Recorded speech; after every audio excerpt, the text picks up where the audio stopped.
Good evening and welcome to Horsepower Empowerment Through Connection. Tonight, I have the wonderful pleasure of getting to connect with Lynda Watson, located in Toronto, Ontario, Canada. She does so many cool things. She is a mother. She's been an equestrian coach for 20-something years. She was in the humanitarian field for 15 years. She is the founder and publisher of Equine Leadership magazine. Comes out once a year, folks, and we're going to get to talk more about that soon because it's coming out soon for you get to check out. We will be talking about equine leadership, the horse-human connection, and a vision for the future. So Lynda, thank you so much for joining us this evening. Oh, thank you. What a great introduction. You have so much energy. Thank you. Well, when you get to have somebody as wonderful as you join us and all that you do to support others in the equine field and just the world in general, it's quite lovely. Lovely. Thank you. You're welcome. So, gosh, where to even begin? I think that talking a little bit about what brought you to the equestrian field to begin with would be a nice place. Awesome. Well, that's going way back. In the beginning. In the beginning. I was born in Northern Ontario. And for those of you that know Ontario, the north is very cold. And I was born in the third largest meteor basin in the world. This was so rocks were your backyard was rocks. So if you imagine this sort of tundra that we lived in. So in that city, there was one little riding stable called Rocky Mountain Ranch. I still remember it. And my sisters and I was the youngest, and my sister and I would get to go riding there. And I would get to be led around on a horse or a pony. And that was my introduction to horses back then. At 11, my parents said, well, we're moving to Southern Ontario. It's warmer. My father was a university professor, so we were moving to Southern Ontario. And I cried for hours. Imagine being 11 years old and leaving everything you ever known. And I just Sounds intense. It was. And until my mother came in and said, well, you know, when we get there, we'll start riding. You can start riding lessons and then we'll buy you a pony. And you've never seen You're somebody. Like, sure. Yep, exactly. Somebody flip like that and go, okay, let's go. And I don't think we'd even gotten into town, the new town, before I said, well, come on. Like, where's my pony? Where's my pony? And that was the beginning. We started lessons. We got our own horses. I bless my parents for boarding 3 horses and showing them with my sister and I, like the money I know that goes into that I didn't understand then. Now I look at it going, oh my God, like every moment I think of it, I thank them. It's just like, there's a lot that went into that, but we just had a great start. And at 19, we found a farm and we started our own business. And we had an equestrian facility for 20 years. Amazing. And then it went on from there. But yeah, that was remarkable. It was remarkable to have a space where we could, it wasn't about just the lessons, it was about the life lessons. Yeah. If I look back on it, it's like, yes, put your heels down, hold your hands this way, all that. But it wasn't about that. It was about overcoming things and creating community. Yeah. And that's what it was about. And that's what we were known for, is being able to, a safe place for people to be. And that's really important too. There's just like so much happening in the world, and getting to create safe spaces for people and safe spaces for the horses as well. And, you know, that conversation continues to evolve of what that looks like, both for people and the animals alike. So exactly. Yeah. And I look back, I was talking to somebody the other day about laminitis, and they asked me about the farm. We had never had laminitis in 20 years, never had a case of that. That's amazing. We had maybe, I would say 5 bouts, like strong bouts of colic. And that was it. That's amazing in 20 years. And to me, that speaks to how calm a place it was, so that the stress wasn't there. Because, you know, with the diseases and ailments coming from stress, and diet and things like that we were just able to provide that, like you said, for the horses as well. And I think how many horses did you have on that property? We had 25 at the most. Yeah. Lesson horses, boarders horses, our own show horses. Yeah. What did you see, like, when you in the equine leadership portion? Like, how did you define that? What kind of conversations did you have with the boarders versus like the lesson horses versus like the show horses and whatnot? How did that all work out? How do you mean in equine leadership, or just person to person conversations?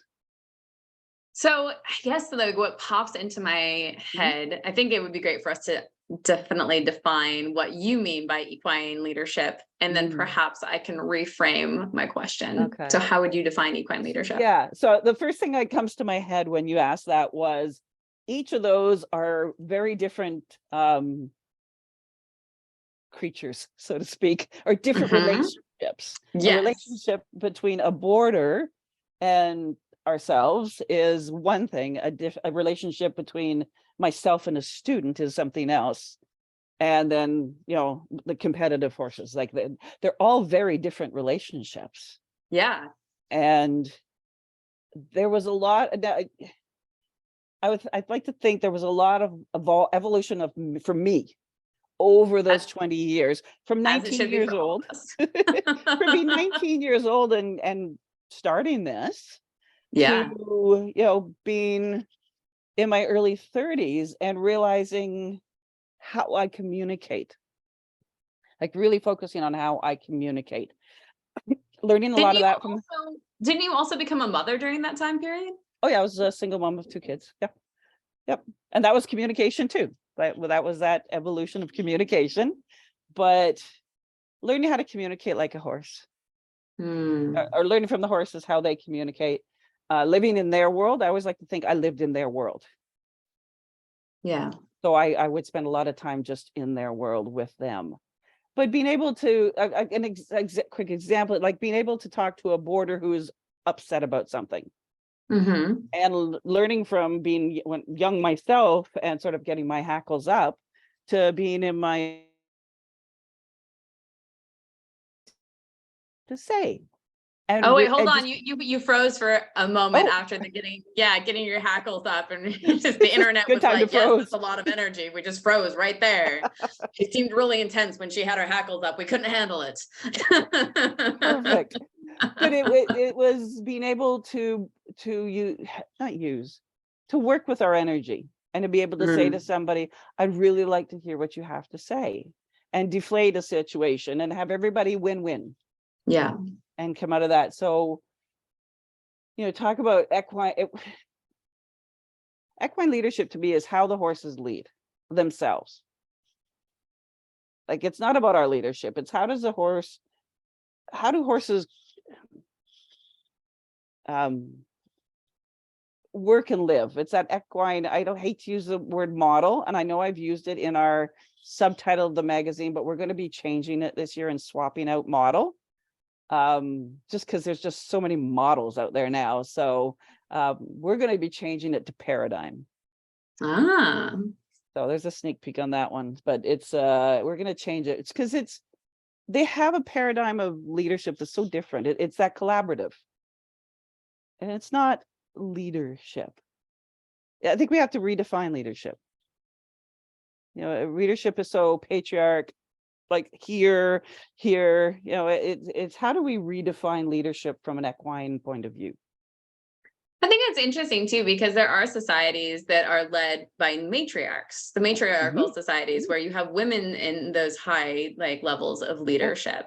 And just looking at the different ways that leadership can be done in a healthy way, either leading from a balanced, healthy, mature masculine, or balanced, healthy, mature feminine energy. And as we seek to find that oscillation between two, dependent upon this, the role that we're playing, as we all have both energies within us, and that delicate dance that we find. But how the horses show up in that beautiful way of honoring, I think, what's best for the herd, for survival, right? Yeah. And the modeling and the nurturing, and how I think, because horses don't have the ego that humans do. And so in watching the horse herds, I think that it's helpful for us to be able to remove our ego and expectations from it, and just be able to step into a space of leadership and be like, what's the overarching thing that the group needs when I take myself out of the equation and lead from a place of like neutrality and love and great interest in what each person's role, how they step into that with functionality. And how we can see like as a piece, like as a puzzle, right? It's this like, if you have a specific talent, how can you step forward and serve the group as a whole, as well as being in integrity with yourself? And I think that sometimes that's what horses show us, right? Because each has its own role, its own talent, from like the matriarch of the herd, and like that shows them where the water is, you know, to like the lead stallion and sentinel and all those things as pieces that we get to talk about often in our industry. Absolutely. But to see when I look at the a mare could be fierce in 1 minute and protecting her foal, yet can be nurturing the next. So like you say, that balance is there, but that collaborative is there. And I always see the and I wrote my article about in the magazine about it this year, really, is that horses see the collaborative and the individual on an equal level. Yes, absolutely. So every individual is exactly an equal part of the whole, and they see that, or they that's how they, again, I use the word model, but that's how they model for us. We see that in them, that there is no individual before the collective or collective before the individual. No, it's the same. It's the same level, and they all support each other. Yeah. So it's just a different way of looking for me at that individual and the collective. No, I think that's put them at the same level. Absolutely. And I think that even like when you have the bachelor bands, right? Like the young studs are driven out of the herd at some point by the lead stallion, but that's still supportive because it's like the developmentally appropriate step as they go and create their own band. Exactly. Yeah. It's best for the evolution of the herd, or of the species, really. Yeah, of their collective. And so why sometimes it can seem like, oh, wow, that's really harsh, right? And we see sometimes how the horses play, especially in the wild. And you're just like, are they trying to kill each other? It's like, no, they're just like playing. Like Exactly. Yeah. So equine leadership, it's a funny, it's the title of the magazine, if I just break it down that. When I say equine leadership, it's more about, that's more where how the magazine started. And it's more of how we can learn from that model or that paradigm of living. It's not necessarily about corporate leadership. So it's like Carrie Lake with Listen Like a Horse. Yeah, exactly. And what a wonderful, I feel honored to be put in the same sentence there. Phenomenal human being, to be certain. Much love to her. Absolutely. But equine leadership, if I may, that the magazine started when I was in taking a leadership course. And this leadership course was all about being disruptors. Meaning the gist of it. It was one of those leadership courses that you go to every few months. So you go for a whole year, you go every few months. The idea was you meet somebody with the same energy that they're coming at you with. Now, if we go back to that, talking about that boarder that said, I was upset about something, they were upset about something. If I'd gone back at them with the same energy, we would have just been head to head. So I got not a lot probably would have gotten done. Exactly. So I got triggered with some of the things that were, some of the exercises, and I just pushed back. I could feel my body pushing back, and they kept pushing back at me. And it needed to be, in the moment I didn't know it, but it needed to be. But they kept pushing back. And finally, like literally pretty much put me up against a wall and said, then how are you going to lead? Like in my face. How are you going to lead? And out of my heart, because it did not come out of my brain, out of my heart came, I'm going to lead like a horse. That's how I'm going to lead. And the next, day or so, I quit the course. I was done. That's all I needed. That whole course was for me to say, push me to the point of uncomfortableness to say, I'm going to lead like a horse. So it's more how I'm going to lead in this world. And that's where the title came, is how am I going to lead, and what model or what paradigm am I going to follow? And that was the horse. I left. I was done. I quit the course. I'm like, thank you very much. Got what I needed. Don't need to do this anymore. We're done. I do not need this. The idea of coming at people with the same energy they're coming at you at. That's how wars start. Yeah. In my opinion. So it was just like, no, that's not wrong. I don't want to use a judgment. That's just not how I'm going to do it. It's not in alignment with your value system and how you'd like to show up. Exactly. But sometimes we need to be pushed to that point of pushback. Yeah. And that uncomfortableness to go, this just doesn't feel right. I don't know what feels right, but this doesn't feel. And then all of a sudden boom, it comes out and you go, oh, that feels right. There it is. Yeah. Boom. So, yeah. No, I appreciate you sharing that story about equine leadership. Yeah. So how we define equine leadership, to be able to lead like a horse, to be able to come into a place of presence and honor them as well as ourselves. Exactly. And is that leading a group? Is that leading oneself? Like that's somebody that, and I can't answer that. That's up to a person at that moment. Am I leading a group of people? Am I leading just my own life? That's true. And I think talking a little bit more, going back to the herd that you had of 25 horses and how each of those horses were interacted with from the standpoint of show horses, the boarders, lesson horses, were they just, in a single area, there was a horse that didn't get along with other horses as well, were they in groups? I'm not quite sure what you had them in pasture wise. Sure. And so different horses, some people only have one horse. And so if we talk about equine leadership, what is that for that individual horse? For sure. And how they're connecting with their partner, their human partner, or how they are connecting maybe with the dogs or the other animals that are there. In that collective, or if they're in a giant herd, are they wild, are they domestic, all these different styles of how the horses show up for themselves and within the world. Well, and as you're saying that, two things come up. Is one is and I think I can't remember where I wrote it the other day, and I was just writing this out, is the pressure we put on a show horse as opposed to a school horse. Different kinds of pressure. Show horse is the shoulds, the woulds, you need to, this is the way to do it. There's only one, there's this way to win. You got to do it this way.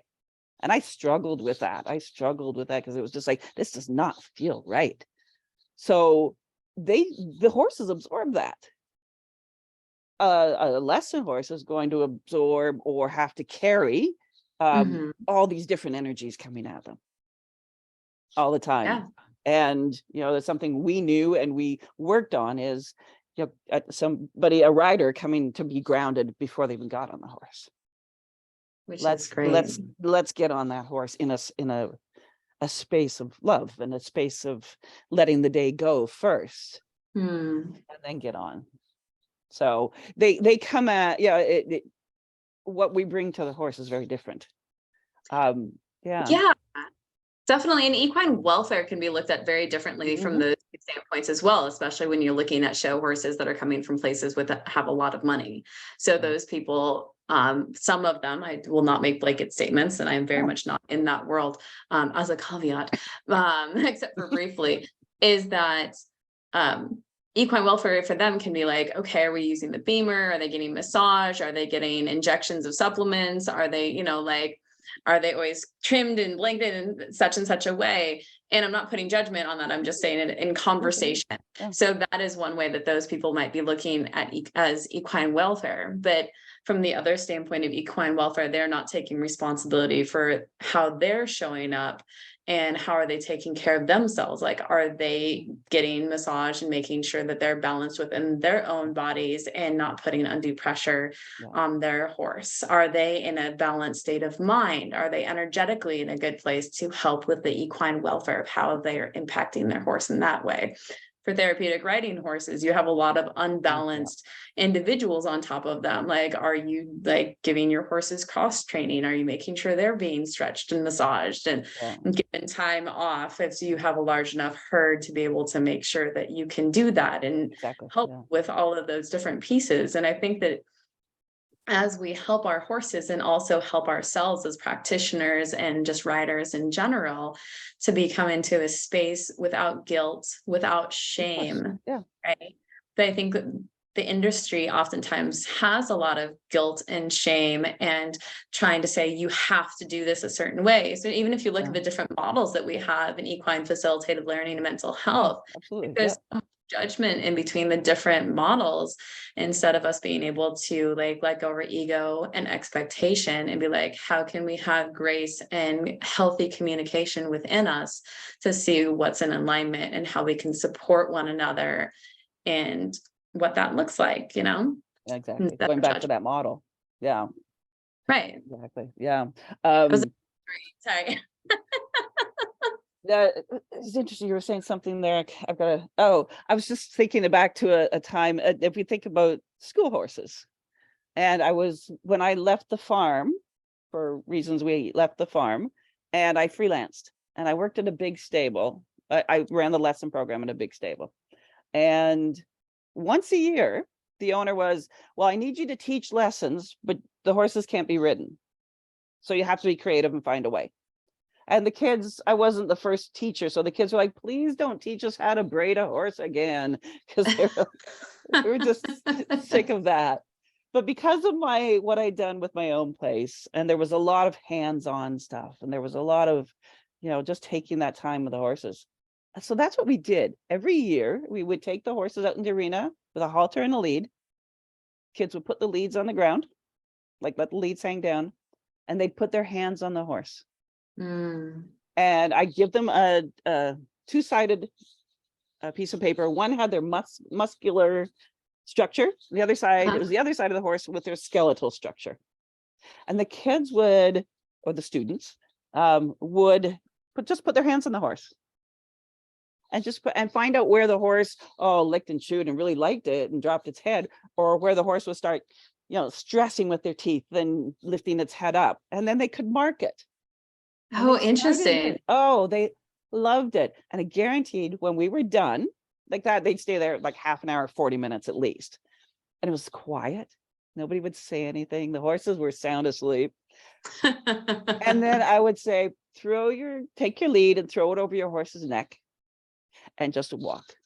And every single horse would follow them every single time. And it was so beautiful, remarkable. And what they got from that was just amazing. But really with lesson horses, we don't put our hands. You come in, you brush, you throw a saddle on, you bridle on, and you get on the horse. You don't put your hands. How often do we not just put our hands on our horse and learn from that exchange? Yeah. And from their body. So, and in some lesson places that I've seen in Virginia, they don't even brush them. They just have the horse all tacked up, ready to go. They hop on, they have the lesson, they get off, and somebody else brushes the horse or takes care of it. And I'm just always surprised. When I moved here, they don't even have round pens at most of the places here in the Charlottesville area when it comes to horses. Just like, that's so interesting. Very interesting. Yeah. It's all energy. It's all how we bring ourselves to the horses, how we lead ourselves. Yeah, I saw an interesting thing recently. Blair McKissick had put it up in her group, and I think I put it up in our group as well to look at in regards to like a man. They went to a clinic, I think it was something, and they said like the guy put a saddle on a horse, but the horse was a little antsy about it. And then the clinician said to the person, like, you were thinking about that, like saddling that horse, weren't you? You weren't thinking about the horse and its experience at the saddle. And so the day was really about like everything that you did. How do you create the space of listening for the horse first and creating that relationship and respect and mindfulness? Exactly. I thought that was cool. Interesting you say that, because our so we've got two dogs, and one of them we do agility with, And our coach sent us something the other day, and it was sort of this side and that side. And one of them was work with and train the dog that's in front of you. Not what you want the dog to be or you need the dog to be, but work with what's in front of you. Work with what's right there and what they're giving you, what you're giving them.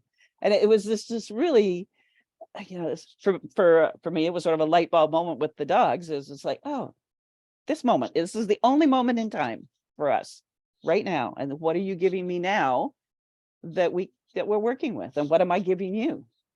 Absolutely. So speaking of that connection, we actually had a question from Rain Clark. She said, I'd love to know anything about HearthMath. What is it and how is it used with horses? Oh, awesome. Since you're a trauma-informed HearthMath practitioner. That was the best course. I honestly, if everybody wants to take it. It was well worth it. And I love HearthMath. I think it's great. Absolutely. Yeah. And the fact of the trauma sensitive is the little things like, when we're doing a meditation or when we're doing a breath with the HearthMath, is not saying, okay, everybody close your eyes. Because some people don't want to close their eyes. It's not safe for them. And it's making it an invitation. Yeah. An invitation. A lady I used to take yoga with, and she did trauma-informed yoga. She would never touch you. She was able to explain everything. Interesting. And she never, ever touched you. But what was happening, I know I'm going off a bit. What was happening was that you never felt like you were wrong. Usually when you're touched, it's because somebody's adjusting a position. Now, that could be adjusting so you're safe or this or that, but she was able to talk you through it, not move you through it. And it was a whole different. So just that trauma informed it's such an important thing that we do just in talking to people. So I say that, and now go back to the question again. Sorry. It's okay. So I'm terrible on a panel. What is HearthMath? Let's just start there. So the HearthMath is an institute started down in California many years ago, and really researching the science of the heart. Like what is it that the heart, we talk about the heart being love and this and that, but what's the science behind it? They've done over 400 research papers on the science of the heart, and found that there's like neurons in the heart. It's the heart talking to the brain, not the brain talking to the heart. It's this that's doing this. And when we create this, if you talk about heart rate variability, without getting too scientific, but if you look at your heart rate, like on the up and down, if we are thinking a thought like anger or fear or frustration, it's sort of going up, and it's all over the place. It gets up and down. They're short, in between are short. The variability is that space in between. So they're short or they're long, they're up and down. But if you have a feeling of love, gratitude, calmness, peace, they actually tend to sort of go like this. And when they go like this, your body starts, and your brain, your organs, your heart, everything starts to create this coherent state. And when we create that coherent state, all yummy things happen inside of us. All those good hormones, the body, is healthier. We can, we live longer. There's just so many things that happen. Now, when we put that, there's been a study done, and I can post it later. There's been a study done with horses. So now they've got some tools that you can measure your heart rate and the coherence and all that. And I have one that somebody let me borrow, and it is hard to do. It is very hard to bring yourself up to an 80-90% coherent state. Okay. And it is, I thought, oh, I got this. It's like, I could get to the 79, but to bring yourself to a full coherent, you got to really drop into yourself, and really drop into that gratitude and that love and find those feelings.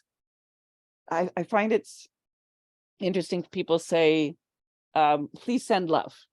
A family member is ill, or I'm not feeling well today. Can you please send some love? And we type back and we go, oh, sending love. well, are we?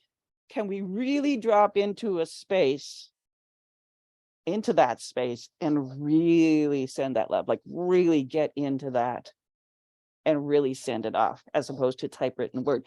There's something in, yes, just the thought of it, but can we really get deep down in there?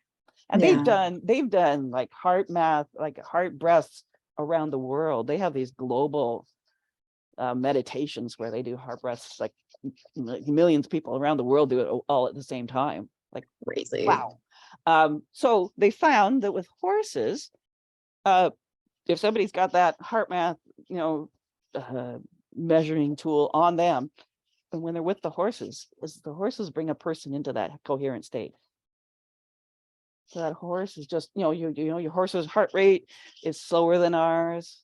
Their breath is slower than ours. Their temperature's a little bit higher. They just are able to bring us down when we sit with them. They're able to bring us into that state. Yeah. For somebody that has maybe, a little challenged about sort of getting to that space, go sit with a horse.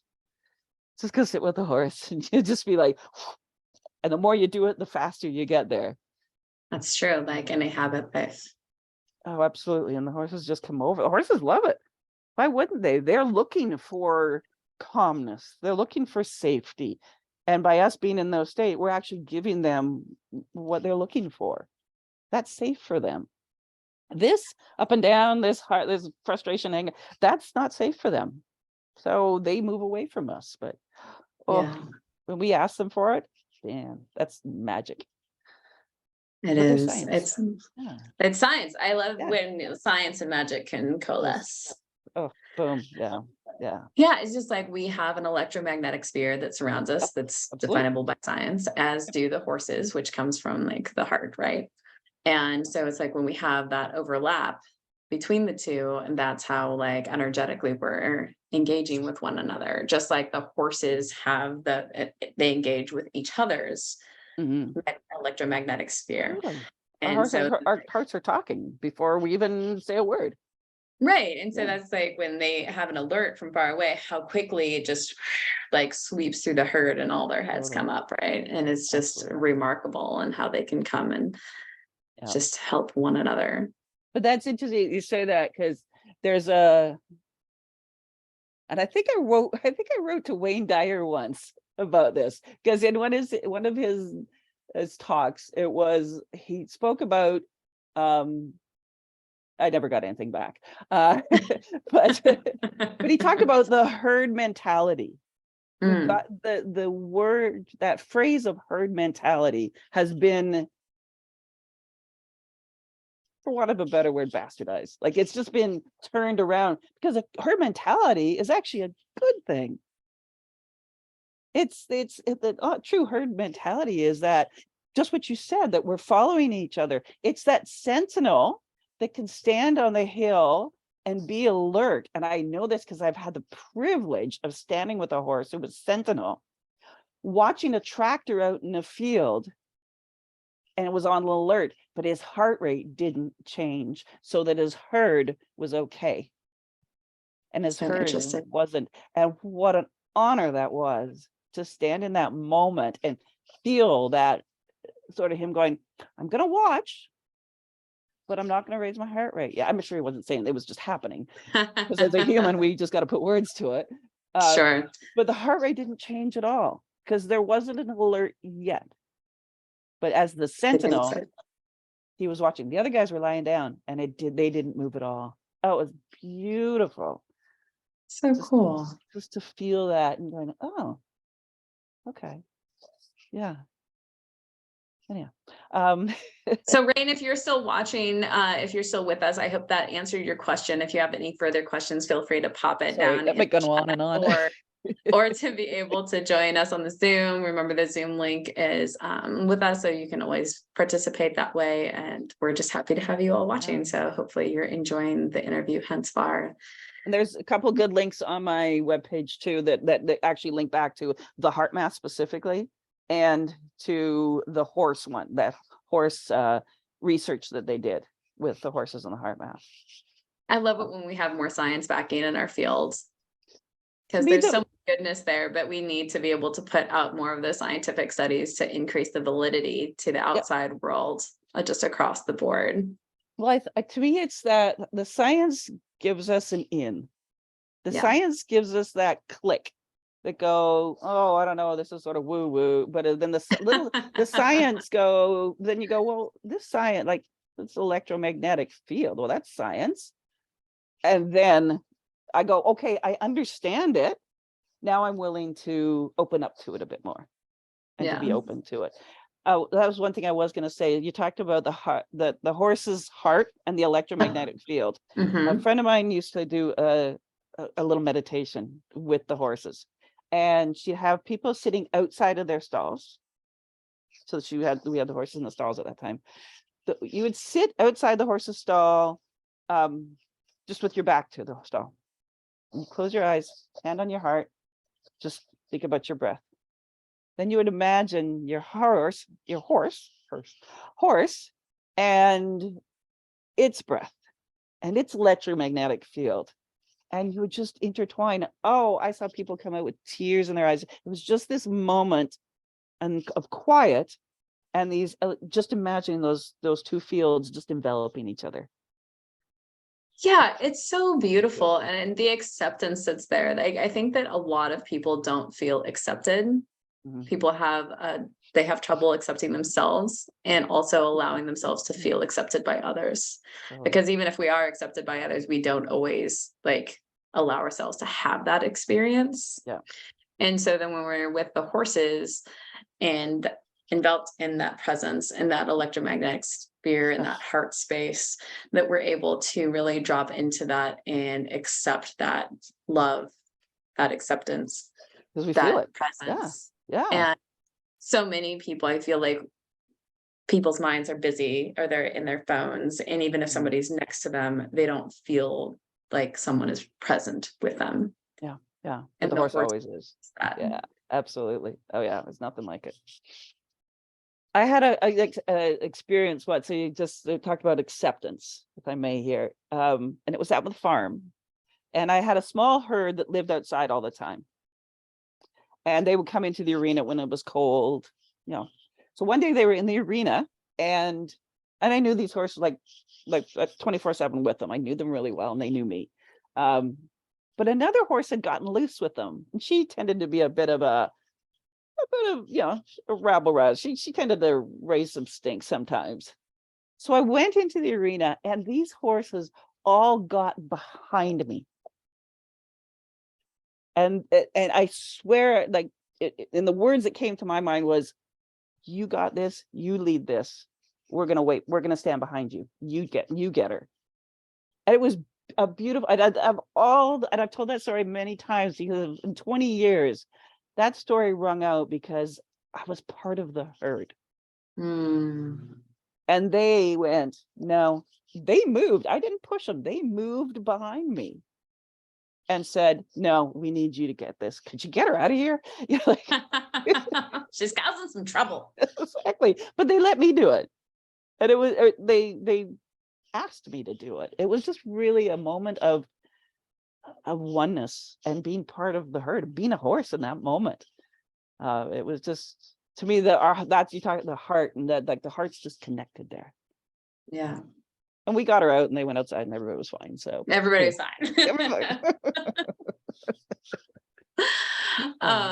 Yeah. So in regards to all of that, and then the equine leadership, you have each year, you have a particular topic that you have the writers write upon. So for this year, how did that come about? And was there anything that you felt came together just naturally in what people decided to write? Sure. Yeah, the magazine has always been I call it project of the heart. Everything comes to me. I trust absolutely everything. And I try to live more and more like this all the time, and trust projects and things that come to me. If somebody doesn't get an article done in time, it's like, maybe that was meant to be next year, or it'll come in the last minute, and it most time does. But it's that trusting. So I trust the theme I think we have to give everybody, there has to be a direction. So the theme, I trust that it'll come. One year, I was at a conference in England talking, and the last part of our exercise was to come up with a theme for the next year. And we had sticky notes all over one wall. And then I just was able to sort of bring those down and found a theme for the next year. So this year, the theme is, and it came to me from an article I saw, it was the blank of blank. So you'll see when we go that or if you look on there now, like equineleadership.ca and number 8, you'll see all the summaries, and they're all the something of. That's all we gave. That's all the direction. But every title will be similar, and it's got the and of. That's something of something. Interesting. And so this happens every year. So this isn't particular this year, but it happens every year that the articles coalesce. They something happens out in the universe, and the articles flow together.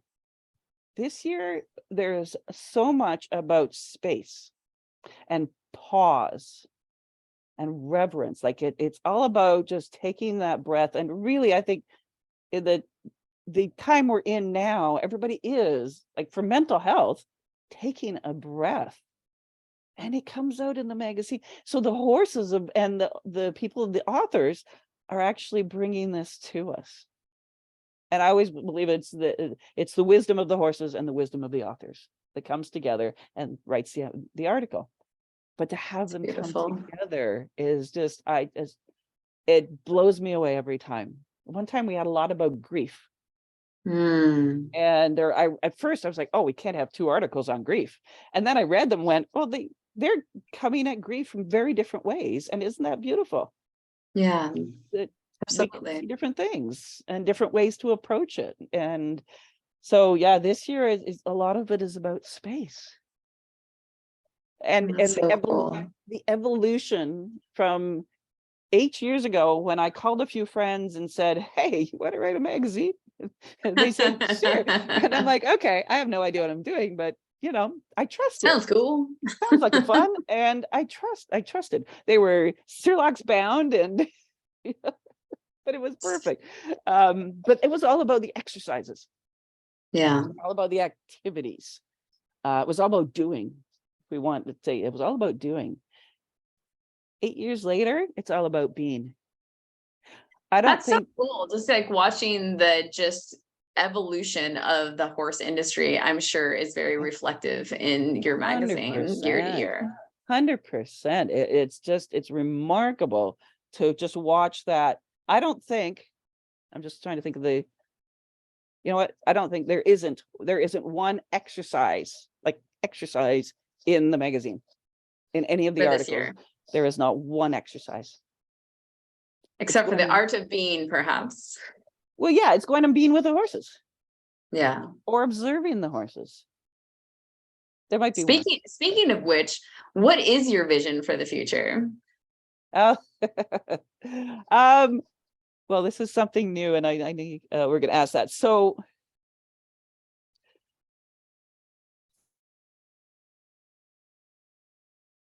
oh, our anxious pause. The internet has frozen. We'll see if it brings her back to us. She needed a moment to collect her thoughts. The internet is obliging her. Lynda will undoubtedly come back to us momentarily after the internet has stopped freezing. And there we are. So the internet froze, and so I knew that you would come back to us. I just thought you got to have to pause and think about it. So okay. That's so fun. The timing is incredible. It is incredible. So 30 plus years ago, I was given a vision.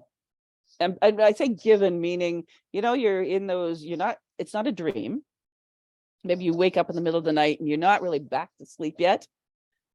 So you're sort of in that sleep waking space. And I was given, there was this vision. Okay. Now, to me, if I have an idea, I sit with an idea, And if it stays with me, then I run with it. If it doesn't stay with me, then it wasn't meant to be. It was just the idea came in and went out. Sure. This idea, this vision has stayed with me for all those years.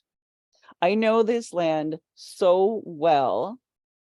I know the smell of it. I know the touch of it. I know everything about it. I have a picture, a painting of it. I've drawn it. I know blueprints of the house. So what I'm actually doing right now is actually writing that out. I'm writing it into a book. I'm writing it into existence. So cool. Manifestation is, yeah, that's how it works. Well, it's been in meditations. If I do a meditation or visualization with a group, it's there. If I do my own, it's there. If there's a certain area on there where I've met ancestors, I've sat with my future self on a cliff and talked to her about, how did you get here? What did you do to get here? Like it's just remarkable. So back last September, I left my job. I finished writing one book, and now we're into this book, and it's a world sanctuary. And that bit of me that goes, oh no, don't think so big. And the other part's like, no, shut up. Think big. I'm always for thinking big. It is. So it's a space where I don't know where it is. And that's why I'm writing it down and putting it out in a book, so that somebody out there, or more than one person out there, is going to go, I know where that place is. I literally have it's entirely possible. Exactly. And you should definitely post it after the interview in the chat or somewhere in the group. Does anyone know where this place is? I've done that over the years, but nothing's come forward. But I think I have to write it out. Like I'm literally writing it, like sitting with it, and I love writing it because I get to describe it. And by doing that, I get to feel it. And I'm writing it for the point of view as this is my first time actually physically walking on the property. Very cool. And this is how it feels. This is how this is what that fence looks like. This is how the cobblestones in the barn sound. This is the rhythm of the waves on the ocean, because it's oceanfront, of course. Of course. So it's just, is it a vision of the future? For me, it is. And it's a space where, to me, it's a space where people and leaders can come and have conversations, but where they're taught that conflict and judgment can be softened. So the horses are leading some of these big conversations, and corporate or communities that are struggling because there's maybe been violence. They can come there and learn from the horses how to communicate better, how to show love as opposed to hate, and then have those conversations from a different space. So that's really that's where I am at now with that vision. But that's beautiful. So if there's anybody out there that might be interested in collaborating with you on creating this vision, maybe you can reach out to Lynda. Who knows? Like I say, that's my reasoning, is having the book so that people can, it's one thing to say it, to talk about it, but to actually write it and feel it, to me, it's bringing that feeling of it out, and to write it in really descriptive language and words. People start to feel it, and it becomes a feeling, and that's that manifestation, is the feeling. I can say it all I want, but to feel it, there's something magic about that. Absolutely. So for anybody else out there that's wanting to plan their own future, just think about the richness of what Lynda's saying and see if it indicates to you and how you're building and manifesting your own beautiful vision of the future. Exactly. So, and it's fun to write. It's fun to just sit and get lost. In fact, I was afraid to for a while. It was that I had to finish another book. I had a book of my father's. My father passed in 2018, but he left some short stories. So a journey of his and mine after he passed was to put these stories into a book, which is really beautiful and sweet. Oh, it is. And now for me to know that somebody, and my friend just went to Georgia, and she took the book to read on the beach. And I'm like, oh, he would have loved that. He's sitting there Aw, with you on the beach. It's just, there's just something about the journey of it. that's really sweet. To have that. And the stories are fiction, nonfiction. They're beautiful. They're fun. They're light. They're just him. And so I had to finish that one. So, but And this now one, here you are. well, and I was afraid to get lost in it. I was a little. That makes sense why you would need to finish one project before starting another one, especially when it's something that's so passionate to you. Absolutely. And just to because I know when I sit down to read or to write, it's like, bye. Like puppies better not need out for a few hours. You're like, I've gone for a walk in my mind and my imagination. Exactly. So we'll see where it goes. But like the magazine, I just trust it. Yeah, that's a really beautiful thing to be able to lean into. Exactly. So speaking of trust and vision and all of that, who inspires you in the world today? Oh my goodness.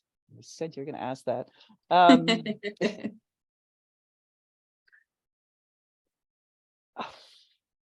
That's a really tough one. It really is tough because it can be more than one. It's okay. Yeah, I was going to say.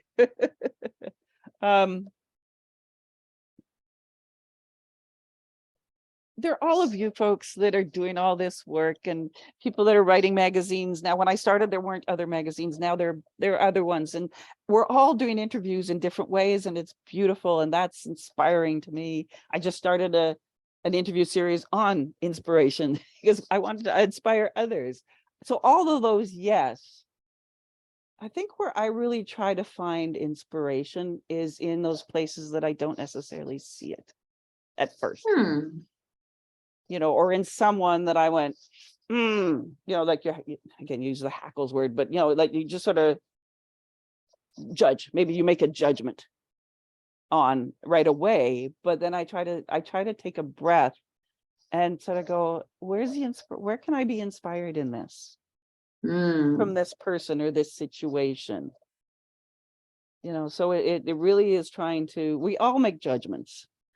We do, but can we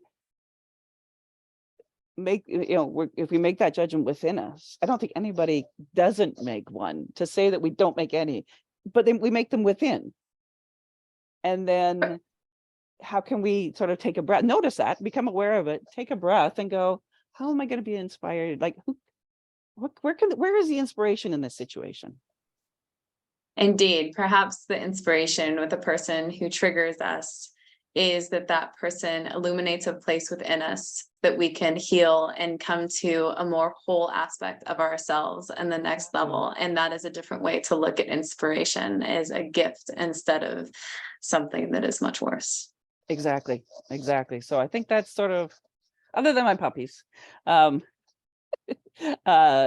think that's sort of where I am in my inspiration. Thank you. That's a great question. That's you're very welcome. Yeah. It's always fun to hear what people say. Yours, I think, out of the last 3 years is probably one of the most unique answers that I've had to that question. That's me. So thank you for bringing that to the table. Thank you. So Lynda, if anybody would like to connect with you, to read your book, to do coaching, to be in the magazine, whatnot, where can people find you? Many different places. You can go to Horse Touch. So just horsetouch.ca. And there's links there to my an email and everything. So that's probably the best place. Fantastic. For all of that. And that'll lead you down to other websites and things like that. And we'll go from there. Awesome. Yeah. And I invite folks to our other thing called Inspire Me Forward, if I can. That's our new, we're only on our second one tomorrow, but it's a series on literally people that have taken leaps of faith in their life, like these big leaps of faith. And we're just going to have conversations. We have Kim Hallen with us tomorrow, and Carrie was on last time, and just Carrie Lake. Yeah. She's one of our favorites. For anybody who doesn't know her, I will be more than happy to connect you with her. She is a phenomenal human being. I've had her on the show twice, And I got to hang out with her in person with George Brown Eyes over in Nice. Colorado for a workshop, which was just fantastic. Love her to pieces. Yeah. So join us So there. anybody out there wants to connect with Lynda, please Sure. do. If you're interested in connecting with me to be on the show or get to collaborate on some cool project, workshops, whatever, please connect with me at www.globalequineaffiliates.com. So thank you everybody for watching right now and in the future. It's always wonderful to connect with amazing people all over the world to help bring wisdom and empowerment and collaboration to all of us out there. So Lynda, thank you again so much for being on the show. I hugely appreciate you. It was so fun. All right. All right. All right. We'll see everybody next time. Have a great night, guys.